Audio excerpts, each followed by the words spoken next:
Hello everybody and welcome to this fourth Saturday garden update for September. Here we are in the aviary, starting with this, a little update on all the cuttings. I've just moved these grasses onto the floor, which were here, because they were sheltering and providing shade for these acers. I've brought these out of their boxes from the ground and I've put them in here. Some of them look alright, like they might actually take. Hopefully I'll get more than one, I'll get maybe 10 or so. That would be really nice. I've got these few up here. There's a few leaves still green, but yeah, there's still quite a few in there. But we'll wait until the following spring. I will of course provide an update on these as we go. These in the boxes, all the Hebes are doing well. Don't think I've lost any of them. 100%. The Buddleias are close to 100% as well. Just a couple at the back there have gone. This is the random mix from my parents' garden. There's a few here. These look like they're doing very well, and there's a few there at the back. These are the Cotonistas in this box. Mostly have died, but there's one there I think it's got some green in it still, and maybe one at the front. One of these grasses is also still alive, which is nice. Here's Buddleia row. They're all doing very well, no need to worry about those. Here's a rose. This is from my dad. This one here in the middle is just one I found. That's from my dad as well, I think. Here's all the oak trees. They actually do very well in this corner because of the dappled sunlight and fairly sheltered conditions. There's some spireas. There's 6 in one pot. I think this pot has got 6 in. So I will need to do something about that. I think that looks like an avocado has taken. So does that, thinking about it. So I might rescue those. Loads of sedums I've put out here. These were in the grow boxes earlier in the year. So they're now here, doing really nice. Maples and some other plants. Let's take a look outside. There's the young Buddleias starting to grow. This one's doing quite well here as well. And on the desk I've taken some of these smallest peppers away, but the biggest ones, they're coming along nicely. Got a yellow one there, and these purple jalapenos look good. These are hybrids, some of these. That looks very different. There's some at the back. Here's some spirea plants. I potted these up. There's also this plant at the back here. That was the cutting from the woods. That is looking really nice now. And the wisteria, I think it's just late in the year. It's a little bit tired. It'll hopefully come back nice and strong next year. In the greenhouse on the left here we've got Hebe cuttings. These are what I started, I think I took these last June or July. You'll see in my old videos when I took these. These were the plants from work. These little fuchsias. I'm pretty sure they're fuchsias. I don't know if this is a fuchsia, but it's certainly very similar. Down on the floor on this side we've got, I found this in the garden. So I potted him up and put him here. I might have to reorganise the soil a bit because I left that in a bit of a mess. But he looks all right. Yeah, these are more peppers. All these peppers over here, the hybrids, have got lots of fruits on. Yellows, oranges. You can see there, that's a bit of a mix. This one is a very nice, this looks like a Ramiro, but it's actually a hybrid between a Ramiro and a Bell. Very old, over 2 years old now. Yeah. And over on this side I've got all the lettuce. This is lettuce that my dad gave me probably 2 or 3 months ago, and it was very small.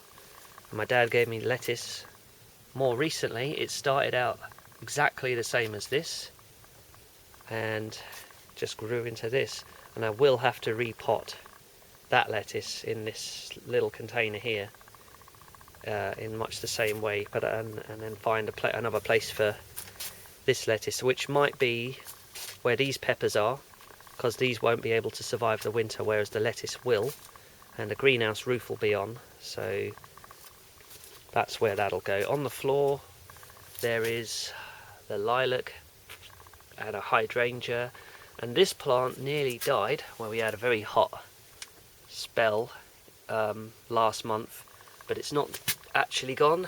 There are green shoots coming out of it all over, so and it's nice and moist, so it should be fine. Over here, a few plants from work. This one actually didn't die.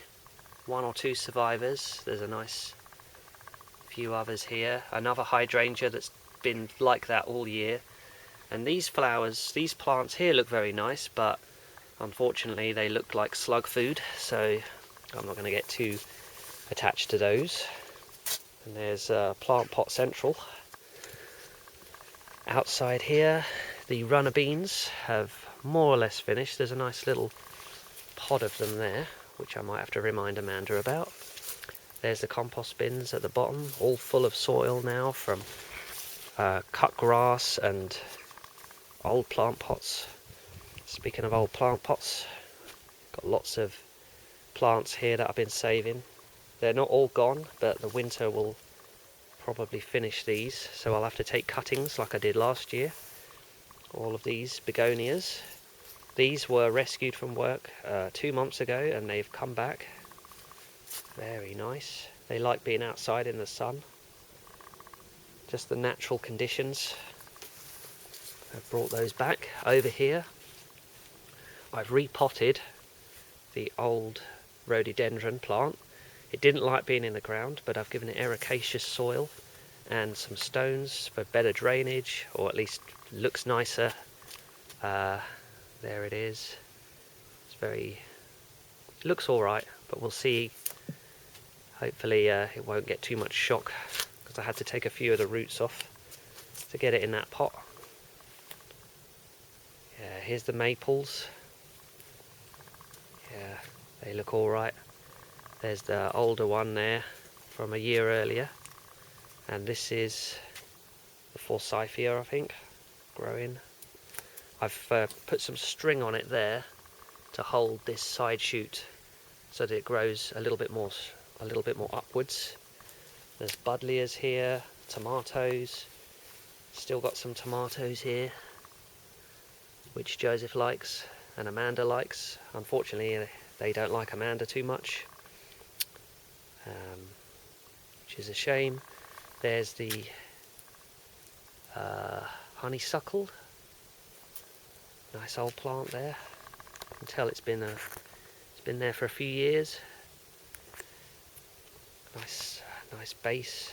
These buddleias, all looking good. The garden, I have done a little bit of work to. I was thinking of putting some sand and some bags here to keep this lot down. Move these at the back. I've sorted this all out with a mower and the clippers, so I can do some work here now. Yeah, I would like to expand this little area out, probably maybe to about here, because I never get anything here in this bit. It would be nice to have a bit more space for these pots. So yeah, the red hot poker, I've made the big decision. I've moved it here, so hopefully it'll grow next year up into this big empty space instead of putting another plant there. I did have a hebe there that was doing really well until the frost got it, which was really sad. But yeah, all of this is sorted out.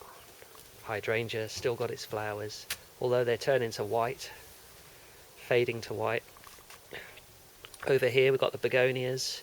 These were cuttings that I took before last winter from the plants I got then. Same with these. In fact, I think I just saved these in a box and then I replanted them. Some of these I got from work this year. I think this was a betula and some geraniums. That's the name of them. And there we are. There's the spirea and my dad's maple, looking good as ever. Over this way, I've got these. The sedums are looking really nice. It's their month. And that's the outdoor plants. Let's have a look inside. And here's a little look at the indoor plants. This plant has since fallen over, but it's sent out 2 nice shoots, which might get nice flowers on the end, which should look great. Here's the mother plant, lots of overhang, looks really nice. It's got new shoots coming from the middle. I don't know how old this plant is or where it's come from, but it's been here for quite a long time, quite a few years. Here are these 2. This is the orchid from work, and I don't know where this came from either, probably when we moved in about 10 years ago. On the windowsill you've got the epiphyllums and jades, all from last year. I took them all as cuttings in November last year, and you can see on there actually when I took it, November last year. Yes, the jades are all the same sort of time, except for those epiphyllums in the corner. I took those a bit later, I think April this year. For 23. There's the Calathea in the corner that survived, and it's coming back nicely, reaching upwards. Up here, these are the smallest jade plants, very small still. Let's look in. And here's another little mix of plants in this pot. And here we have on the lounge window, these are some jade plants I potted up into big pots, as these were pot bound. So I'm going to see how these do. I'm not going to water these much because they've got a heck of a lot of soil and they might be a bit slow taking up all the moisture. This is the epiphyllum, the mother tree, the mother plant, which I took as a cutting last year, October 21. That can be seen in my videos. Going back to then, there's the other money tree, and let's look in the kitchen. And here we are on the kitchen window. This plant here, it hasn't really flowered much, but it did flower quite nicely about 6 years ago. It was about the same sort of size then. The original plant in the middle is long gone, but these 3 were actually cuttings from it that broke off, and I just stuck them in the soil. It was a much smaller pot then, and you can see where the old pot size was, and I've since potted it up into a bigger pot as there's 3 of them. So there's that. This anthurium is looking like it's going to improve in the future. It's got some nice red in the centre, and over there this is a jade plant. I had this in the conservatory in the corner in a bigger pot, but I've potted it down because I heard that they like smaller pots. A little bit of an experiment. This one is in a smaller pot, but I'm going to water it slightly more than the other 2 in the other room that are in bigger pots. I'm not going to water those much at all, as it won't need it. But there we are, that is the update for September. Thanks for watching.